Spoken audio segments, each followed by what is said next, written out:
안녕하세요. 오늘도 사연살롱을 찾아주셔서 감사합니다. 30대 중반 여성이에요. 저는 어린 시절에도 공주가 나오는 동화책을 좋아하지 않았어요. 어린 눈으로 봐도 스토리가 너무 비현실적이라고 느꼈거든요. 공주가 아무리 재투성이로 있어도 왕자들이 기가 막히게 알고 찾아오는 것도 그렇고 매번 행복한 결말로 끝을 맺는 것도 현실과 너무 동떨어져 있다고 생각했거든요. 저희 부모님만 봐도 열렬한 연애 끝에 결혼을 하셨지만 결혼 기간 내내 치열하게 싸우고 사셨거든요. 그런데 남녀가 오래오래 행복하게 살다니 말도 안 되는 거죠. 이런 어린 딸을 보고 아빠는 바로 엄마 탓을 하셨어요. 어린애가 늙은이처럼 벌써부터 세상을 그렇게 비관적으로 보니 이게 다 당신이 애 앞에서 불평불만을 늘어놓고 살아서 그래서 그런 거야. 하여간 옆에 내가 애 앞에서 할 말 안 할 말 안 가리고 하니 자식이 뭘 보고 배우겠어. 처자식 먹여 살리느라 죽어라 일하는 나만 불쌍하지. 아이고 누가 들으면 당신이 매달 기백은 벌어다 주는 줄 알겠네. 고작 쥐꼬리만한 월급 갖다 주면서 툭 하면 생색은 다른 집 남자들은 당신의 월급의 2배, 아니 3배는 더 벌어다 주면서도 아내 귀한 줄 알고 자식 교육에도 얼마나 신경 쓰는지 알아? 인간이 툭 하면 반찬 투정이나 하고 사람들 앞에서 자기 와이프 깎아내릴 줄만 알지. 도대체 당신이 가장으로서 제대로 하는 게 뭐야? 입 있으면 말해봐. 늘 이런 식으로 흘러가곤 했어요. 그래서 일찌감치 저는 결혼이 아닌 독신주의를 택하게 되었죠. 거기다 제가 천성에 의심이 많아서 사람을 잘 믿지 못하거든요. 그러니 연애가 제대로 될 턱이 있나요? 하지만 이런 단점에도 불구하고 살면서 성격덕을 본 적도 있어요. 바로 사기를 당한 적이 없다는 거였죠. 심지어 한국뿐만 아니라 해외여행을 가서도 그 흔한 환전 사기나 택시요금 사기도 당한 적이 없을 정도였죠. 그렇다 보니 영화나 TV 드라마에서 흔히 나오는 사랑에 속고 돈에 우는 여자들이 그렇게 한심해 보일 수 없었어요. 아무리 사랑에 빠지면 눈에 콩깍지가 씌인다지만 어떻게 사랑과 사기를 구분 못할까 했었죠. 그런데 저처럼 의심병 기질이 다분한 사람도 막상 닥치고 보니 아주 속수무책이더군요. 그것도 아주 제대로 눈탱이를 맞은 거예요. 깨를 볶아도 모자랄 신혼기간에 인생의 나락으로 떨어진 저의 이야기를 해볼게요. 앞서 말씀드린 대로 저희 부모님은 눈만 마주치면 서로 으르렁댈 정도로 사이가 안 좋으셨어요. 마치 전생의 원수가 만나 산 것처럼 싸움이 끊이지 않던 부모님은 제가 중학교 2학년이 되던 무렵 결국 이혼을 하고 말았어요. 솔직히 놀랍지도 않더라고요. 시기가 언제냐가 관건이었을 뿐 두 분의 이혼은 전부터 기정사실처럼 받아들이고 있었으니까요. 그런데도 부모님께서는 사춘기 딸이 당신들의 이혼으로 인해 혹여 삐뚤어지지 않을까 노심초사하셨어요. 이혼을 앞둔 상황에도 저를 위해 제주도로 마지막 가족여행을 떠나셨을 정도였거든요. 그때 제주도에서 보낸 3박 4일 기간이 제가 기억하는 한 부모님이 말다툼 한 번 없이 조용히 지낸 기간이었어요. 평소와는 너무도 다른 분위기에 저는 두 분의 이혼을 감지했던 것 같아요. 아무도 부모님은 마지막으로 부모로서 자식한테 단란한 가정의 기억을 남겨주고 싶으셨던 거겠죠. 제 예상대로 여행에서 돌아온 다음날 부모님은 저를 불러 당신들의 이혼 사실을 전해주었어요. 내용은 드라마나 영화에서 나오는 흔한 레퍼토리였죠. 비록 우리는 이혼을 하지만 엄마 아빠는 우리 딸을 영원히 사랑한다는 그런 고리타분한 얘기요. 그러면서 한마디 더 덧붙이셨어요. 저를 위해 헤어지는 거라고요. 아빠가 미안해. 가정을 지키려고 노력은 했지만 쉽지 않더라. 비록 지금은 엄마 아빠의 이혼이 혼란스럽고 받아들이기 힘들겠지만 따지고 보면 이게 우리 정원이를 위한 길이기도 해. 늘 싸움만 해대는 부모 밑에서 자라는 것보다는 차라리 한쪽 부모 밑에서 사는 게 나을 것 같았거든. 지금은 받아들이기 힘들지 모르겠지만 나중에 네가 크면 그땐 엄마 아빠를 이해할 수 있을 거야. 아빠는 평소와 달리 나직한 목소리로 차분하게 얘기해 주셨어요. 하지만 아빠의 노력에도 불구하고 저에게는 그저 이기적인 부모의 어설픈 변명 정도로만 느껴졌었죠. 부모의 이혼으로 제 인생이 크게 변하지는 않았지만 생활은 전과는 많이 달라졌어요. 결혼한 이후 줄곧 전업주부로 살던 엄마가 일을 해야 했기에 전처럼 혼자 집안일을 할 수가 없었거든요. 그래서 제가 엄마를 도와 집안일을 해야 했어요.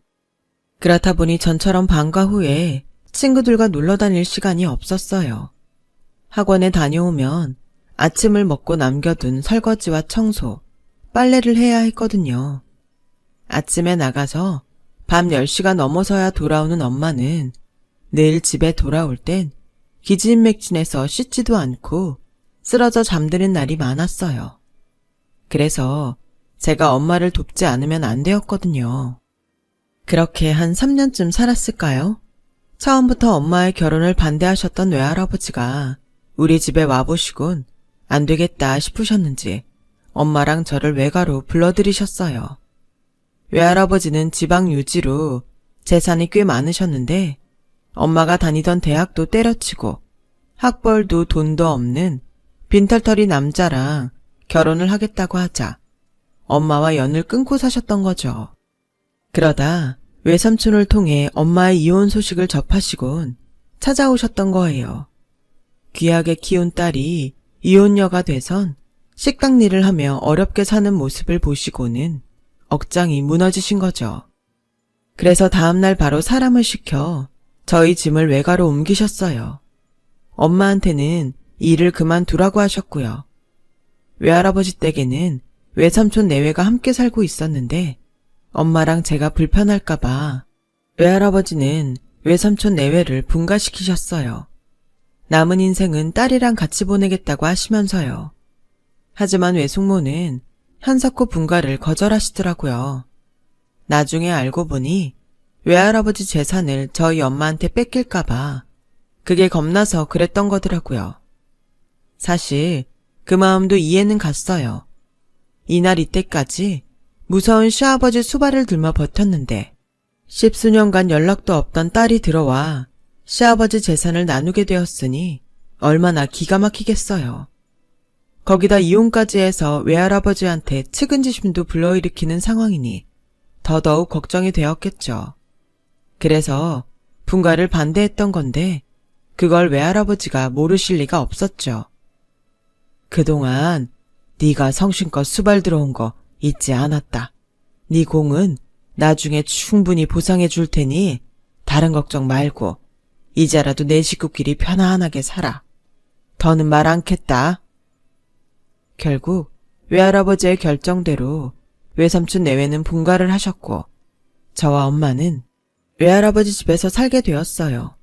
이혼하고 처음엔 한두 달에 한 번, 그러다 반년, 1년에 한 번 정도로 저를 만나러 오던 아빠는 언제부턴가 제 생일도 잊고 연락이 뜸해졌는데 아니나 다를까 제가 고2가 되던 해에 재혼을 하시더라고요. 그 후로는 아주 가끔 전화통화만 할 정도가 되었죠. 그러다 다시 얼굴을 보게 된 건 상견례를 하기 며칠 전이었어요. 솔직히 저는 아빠를 만나고 싶은 생각이 없었는데 엄마가 상견례랑 결혼식엔 아빠가 참석해야 한다고 하도 강요하셔서 그렇게 된 거였죠. 아빠는 훌쩍 자라 결혼을 앞둔 저를 보시곤 저랑 눈도 제대로 못 맞출 정도로 미안해하셨어요. 새 가정을 꾸리고 살면서 저와는 거의 연락도 안 하고 산 게 미안했나 봐요.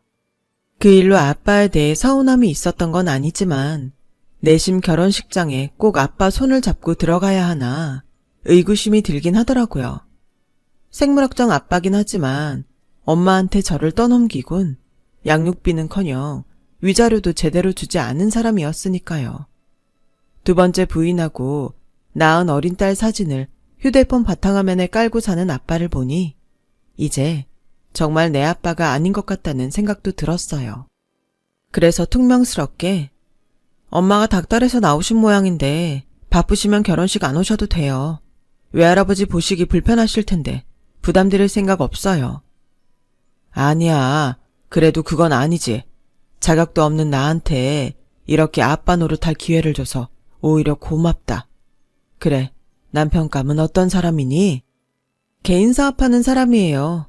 나이는 저보다 4살 위고 그 사람도 이혼가정에서 자라서 가족이 어머니랑 여동생이랑 뿐이에요. 그럼 시어머니 모시고 사는 거니? 그렇게 될 것 같아요. 시어머니랑 같이 살 거란 말에 아빠는 인상을 찌푸리더군요. 아무리 남처럼 연락도 않고 사는 사이지만 그래도 당신 딸이 시집살이를 하는 건 못마땅한 것 같았어요. 개인 사업이라면 정확히 어떤 분야의 사업을 말하는 거니? 회사 규모는 크다니? 재정은 탄탄하고 제대로 알아보고 만나긴 한 거지? 아빠는 마치 흥신소 직원처럼 남편에 대해 캐물으셨어요. 그 모습은 분명 딸을 걱정하는 아빠의 모습이었지만 왠지 그때는 그렇게 불편할 수가 없더라고요.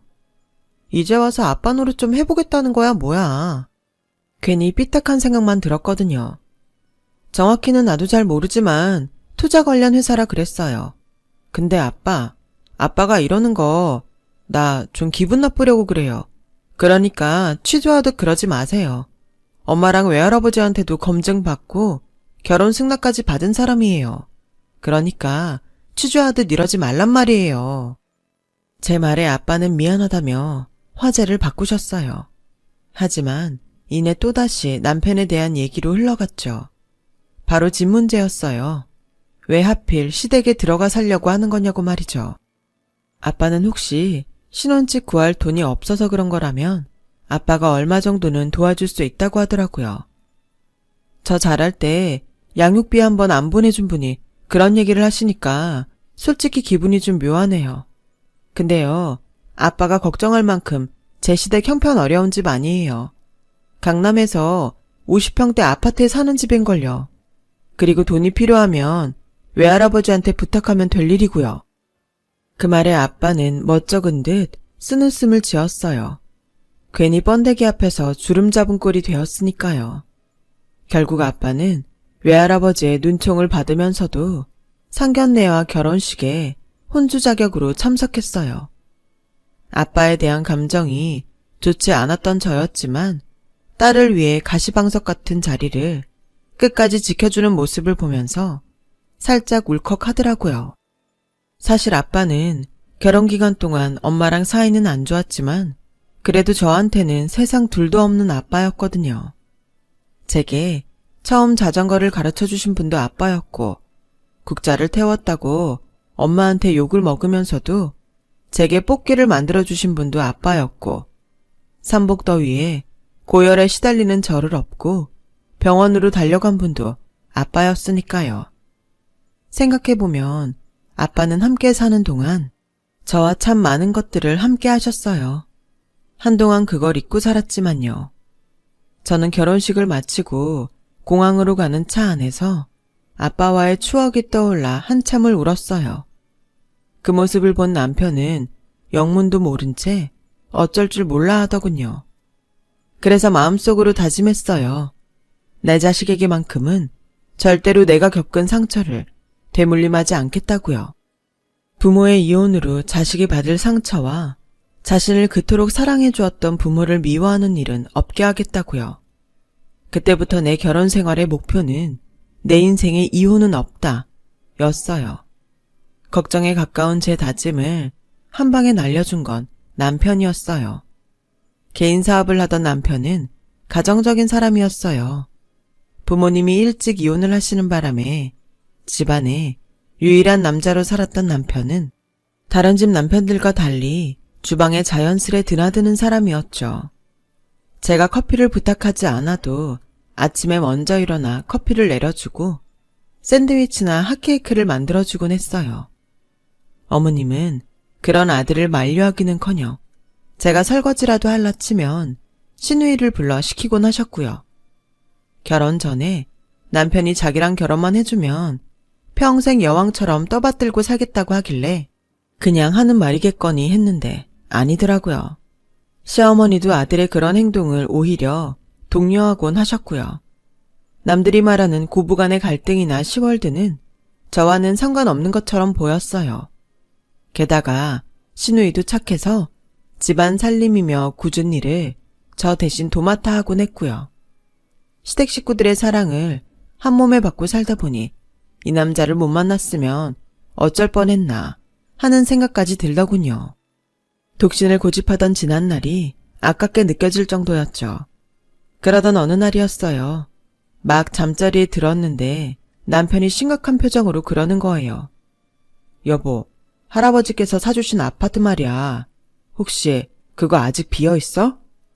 남편이 뜬금없이 제가 살던 아파트 얘기를 꺼내더라고요. 그 아파트는 제가 대학 때문에 외가를 떠나 서울에 정착할 때 할아버지께서 제 앞으로 사주신 거였어요. 결혼하기 전까지 제가 살던 집이기도 했고요. 세입자 들이기 전에 수리를 좀 해야 할 것 같아서 아직 비워놨지. 근데 그건 왜? 이 말을 해야 하나 말아야 하나. 싫은 말이야. 민지가 엄마 몰래 사귀는 남자가 있거든. 애는 착한데 아직 취준생이라 엄마한텐 취직하면 소개하라고 했다나 봐. 근데 얼마 전부터 몸이 이상해서 테스터로 검사를 해봤더니 2줄이 나오더래. 혹시 몰라서 내일 내가 병원에 데려가 보기로 했는데 문제는 엄마야. 우리 엄마가 깨어있는 분 같아도 그런 쪽으론 정말 고지식하시거든. 임신이 아니면 다행이지만 혹시라도 맞다면 큰일이거든. 그래서 말인데 만약 임신이 맞다면 민지 자기 집에서 좀 지내게 하면 안 될까? 오래 있을 건 아니고 남자애 취직할 때까지만 있게 해줘. 입덧이라도 했다간 엄마한테 바로 들킬 것 같아서 민지가 걱정이 태산이더라고. 직장이라도 있어야 엄마한테 결혼 얘기라도 꺼낼 거 아냐. 내가 월세는 줄게. 부탁 좀 하자. 자기야, 부부끼리 무슨 월세야. 그리고 민지, 자기 동생이긴 하지만 나한테도 하나뿐인 시누이야. 안 그래도 나 대신 살림까지 도맡아 해주고 있어서 미안하던 참인데 내가 그 정도도 못 해주겠어? 그러니까 그런 걱정은 하지도 마. 대학교 4학년인 시누이의 임신 소식에 놀라기도 했지만 그때는 일단 시누이 걱정부터 되더라고요. 다음날 회사에 출근한 저는 근무 시간 내내 남편의 전화를 기다렸어요. 그리고 드디어 연락이 왔는데 임신이 맞더라고요. 뭐? 벌써 10주나 됐다고? 그럼 2달 반이나 됐다는 얘긴데 금방 배 불러오겠네. 어떡해? 내 말이 민지가 생리불순이 심해서 일찍 눈치를 못 챘다네. 그나저나 일을 어쩌냐? 엄마 알면 까무러치실 텐데 미치겠네. 자기야, 일단 오늘 바로 민지를 자기 아파트로 옮겨야 하니까 아파트 번호키 비번 좀 알려주라. 엄마 문화센터 가신 사이에 내가 얼른 집으로 가서 민지 짐 빼다가 옮기게. 결국 우려하던 일이 현실이 되자 우리 부부는 어머님 몰래 시누이를 제 아파트로 옮겼어요. 그리고는 어머님한테는 시누이가 전화해서는 동기들과 함께 교수님을 따라 남해로 봉사활동 떠난다고 했고요. 그런 거짓말로는 길게 시간을 벌 수는 없겠지만 일단은 별 도리가 없었어요. 임신한 시누이를 혼자 내버려 두는 게 걱정이 됐지만 아직 시집 온 지 불과 반년도 안 된 제가 집으로 찾아가면 시누이도 불편할 것 같아서 일단은 남편한테 모든 걸 맡겼어요. 대신 그동안 시누이가 하던 일을 제가 도맡아 하게 되었죠.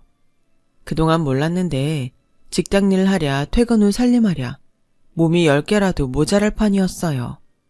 거기다 뜬금없이 시누이 얘기를 꺼내는 어머님 때문에 매일 살얼음판을 걷는 것처럼 조마조마했어요. 그렇게 한 달쯤 지나자 어머님은 한 달이 되도록 집에 안 오는 시누이가 걱정된다면서 직접 학교로 찾아가 보겠다고 하시는 거예요. 그래서 하는 수 없이 시누이와 신우이 남친이 집으로 찾아오고야 말았죠. 신우이의 임신 사실을 들은 어머님은 예상대로 충격을 받으셨는지 뒷목을 잡으셨어요. 그 앞에서 신우이와 남자친구는 싹싹 빌며 결혼을 승낙해달라고 부탁을 했지만 어머님은 끝내 허락을 안 해주셨죠. 남편과 상의 끝에 어머님의 허락이 떨어질 때까지 신우이와 남자친구를 제 아파트에서 지내게 했어요. 결혼 전이기는 했지만 두 사람이 결혼할 의지가 강했고 무엇보다 신우이가 잘못되면 어쩌나 걱정이 되었거든요. 어차피 엎질러짐을 어머님이 설마 끝까지 반대하겠냐 싶기도 했고요. 그런데 한 달이 지나고 두 달, 석 달이 지나도록 어머님이 허락을 안 해주시지 뭐예요. 조금 있으면 신우이 배가 점점 불러올 텐데 말이에요. 상황이 안 좋아서 저는 어머님을 설득하고 남편은 신우이를 달래며 우리 부부는 양쪽으로 나뉘어 이번 사태 수습에 나섰어요. 몸은 하나인데 할 일은 늘어만 가니까 저도 정말 죽겠더라고요.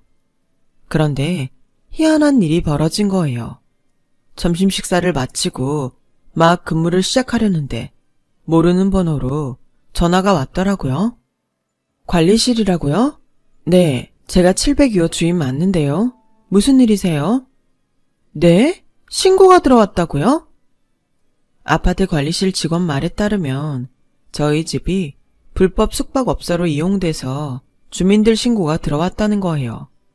그래서 거기엔 신우이 부부가 임시 거처로 사용하고 있다고 말을 했더니 신우이가 외국인이냐고 묻는 거예요.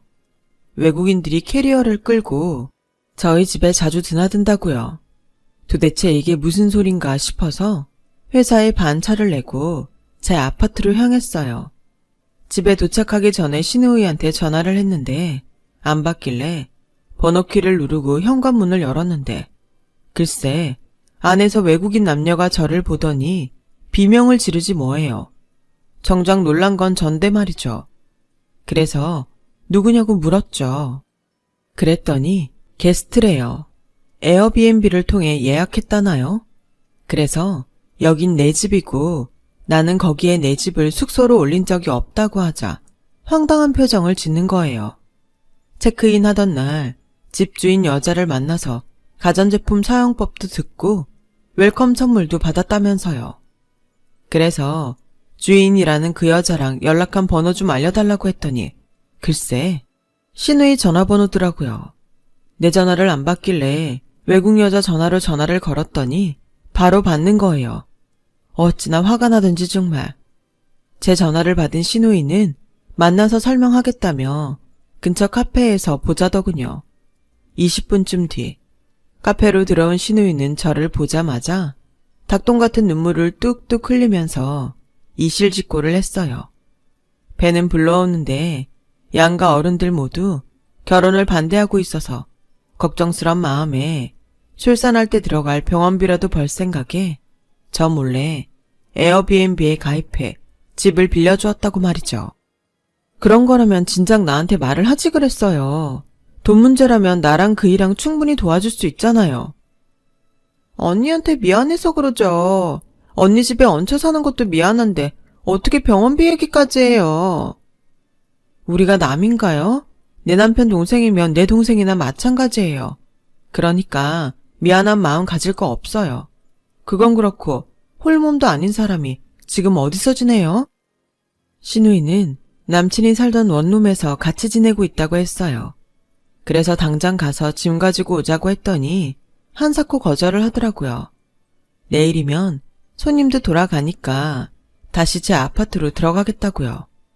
그래서 일단 그러라고 했어요. 그리고 앞으로는 아파트에서 숙박업은 하지 말라고 신신당부를 했죠. 신우이는 알겠다고 하더군요. 그날 밤 저는 남편한테 얘기해서 어머님을 설득해보라고 했어요. 이렇게 시간만 끌 수는 없다고요. 그런데 남편이 지나가는 말처럼 내 코가 석자라고 이러지 뭐예요. 그래서 회사에 무슨 일 있냐고 했더니 직원 실수로 투자자가 엄청난 손해를 보게 됐는데 우리 쪽 실수라서 혹여 소송이라도 당하면 큰일이라나요? 하지만 당장 회수할 수 있는 현금으론 부족해서 손해를 보더라도 제주도 땅을 급매해야 할 판이라고 했어요. 그래서 내일 아침에 제주도로 내려갈 예정이라고요. 도대체 얼마가 부족한데 내 계좌에 돈이 좀 있으니까 말해봐. 그런데 글쎄 무려 10억이나 있어야 한다는 거 있죠. 아, 제주도 땅은 몇 년만 더 묵히면 대박날 땅인데 그래도 어쩌겠어. 당장 소송을 막아야 하는걸. 그나저나 땅이 좀 커서 금방 팔릴지 그게 문제네. 이번 달 말까지 말미를 달라고 하긴 했는데 그 전에 땅이 팔려야 할 텐데. 말이 쉽지 10억 규모의 땅이 그렇게 금세 팔리겠어요? 예상대로 제주도에 갔던 남편은 결국 빈손으로 돌아왔어요. 그날 이후 얼굴이 점점 흑빛으로 변하는 남편을 보니 제가 다 숨이 막히더라고요. 그래서 할 수 없이 남편의 땅 문서를 들고 외할아버지를 찾아갔어요. 상황을 말씀드리곤 땅 문서를 맡길 테니 10억을 빌려달라 부탁을 드렸죠. 외할아버지께선 잠시 생각에 잠긴 채 아무 말씀도 하지 않으셨어요. 그리곤 긴 침묵 끝에 할아버지 승낙을 받을 수 있었어요. 이 땅 문서는 필요 없다. 이건 네가 가지고 있다가 나중에 너 필요할 때 쓰도록 해라. 네 남편한테는 말하지 말고. 알았지? 그렇게 저는 외할아버지한테 돈을 빌려다 남편한테 주었어요. 남편은 덕분에 살았다며 제 손을 잡고 몇 번이나 고맙다고 하더군요. 다음날 남편은 활짝 핀 얼굴로 출근을 했어요. 간만에 남편의 밝은 표정을 보니 제가 다 기쁘더군요. 그런데 그 모습이 마지막일 줄 누가 알았겠어요. 퇴근 후 집에 돌아와 보니 온 집안에 불이 꺼진 채 캄캄하더라고요. 거실로 들어와 불을 켰는데 세상에 소파고 식탁이고 아무것도 없이 집이 텅텅 비어있지 뭐예요. 마치 이사 떠난 빈집처럼 말이죠.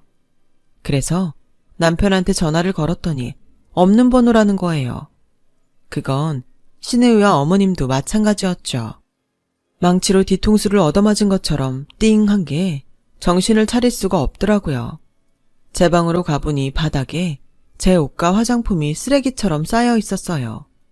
침대며 장롱, 그 밖에 남편의 짐들은 감쪽같이 사라진 채였죠. 그제야 남편이 날 버리고 떠났다는 걸 알 수 있겠더라고요. 다리에 힘이 풀려서 그대로 주저앉아 엉엉 울었어요. 한참을 울다 보니 남편이 건넸던 땅 문서 생각이 났어요. 그래서 땅 문서를 들고 아파트 상간의 부동산에 가서 알아봤더니 위조된 가짜 문서더라고요. 거기다 더 놀라운 건 반년 넘게 살아온 어머님 집이 월세였더라고요. 처음부터 단기 계약을 한 거였지만 그나마도 며칠 전 갑자기 집을 빼겠다고 해서 집주인이 엄청 화를 냈다고 말이죠. 거기다 혼인신고도 안 돼 있더라고요. 그나마 알고 있던 휴대폰 번호도 바꾼 상황이라 결국 제가 남편에 대해 아는 건 아무것도 없었어요. 지난 반년 동안 살부비고 살았던 남편이 사기꾼이었다니 정말 믿을 수가 없더라고요. 어떻게 사람이 이렇게 속수무책으로 당할 수가 있나. 아무리 생각해도 이해가 안 갔어요. 결국 저는 사기꾼과 살면서 제 손으로 외할아버지 돈을 빌려다가 사기꾼 입에 고스란히 털어넣은 셈이었죠.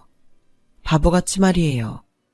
저는 그 충격으로 회사에 사표를 내고 제 아파트에 틀어박혀 지냈어요. 얼마 뒤 제게 상황을 전해 들은 엄마는 그 길로 달려왔더라고요. 엄마는 혹여 제가 나쁜 마음을 먹지 않을까 걱정이 되셨는지 한시도 제 곁을 떠나지 않았어요. 그렇게 2주 정도 지났을까요? 아빠한테 전화가 온 거예요. 다짜고짜 지금 경찰서에 있다며 당장 거기로 오라고 하지 뭐예요? 피곤하다고 싫다고 했더니 그놈 잡았다. 사기꾼 일당. 그러니까 당장 이리로 와. 정확한 이름조차 모르는 사람이 작정하고 숨었는데 무슨 수로 찾냐 싶었지만 속는 셈 치고 엄마와 함께 경찰서로 가봤어요. 그랬더니 정말 남편과 시어머니, 시누이가 나란히 앉아서 고개를 푹 숙이고 있지 뭐예요. 처음부터 남편 직업이 뚜렷하지 않은 게 의심스러웠던 아빠는 업체에 부탁해 남편 뒷조사를 하고 있었고 뒤를 추적해 일당을 소탕한 거였죠. 민지야, 아빠가 뭐라 그랬어? 의심이 독이 되기도 하지만 잘 쓰면 약이 될 수도 있다고 했잖아. 넌 나 닮아서 의심도 많은 녀석이 어쩌자고 이런 사기꾼한테 속아? 아빠 말을 듣고 보니 생각이 났어요. 어릴 때 엄마가 자주 했던 중국놈 빤스를 뒤집어 입었나? 어쩜 이렇게 부녀가 똑같이 의심이 많은 건지 라는 말이요. 사실 제가 의심이 많았던 건 다 아빠를 닮아 그런 거였거든요. 어릴 땐 엄마의 그 말이 그렇게 듣기 싫었는데 지금에 와서 그 덕을 보게 될 줄 누가 알았겠어요.